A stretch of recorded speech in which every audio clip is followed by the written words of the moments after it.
প্রজ্ঞা পুস্তক 11 অধ্যায় 23 থেকে 27 পদ। ওগো প্রভু, সব কিছুই করতে পারো তুমি, তাই তো সকলকে দয়া করো তুমি।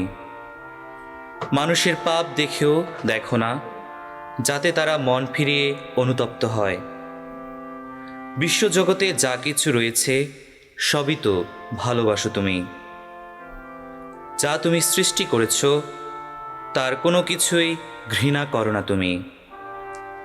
তোমার দৃষ্টিতে যদি কোনো কিছু হেয় মনে হতো, তুমি তা কখনোই করতে না সৃজন। আর তুমি যদি না চাইতে, কি করেই বা এখানে কিছু হতো স্থিতিশীল? কিংবা কোনো কিছুকে যদি না শোনাতে অস্তিত্ব লাভের আহ্বান, তাহলে কি করেই বা তা রক্ষা পেত প্রাণে?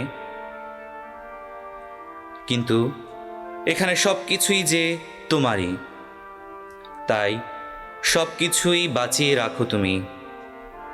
সর্বপ্রাণের প্রেমী ওগো অধীশ্বর, তোমার সেই অনশ্বর আত্মিক প্রেরণা বিশ্বের সমস্ত কিছুই তোমার মধ্যে রয়েছে জাগ্রত। আর তাই যারা ভ্রষ্ট হয়, ক্রমে ক্রমে তুমি যে শুধরে দাও তাদের আচরণ।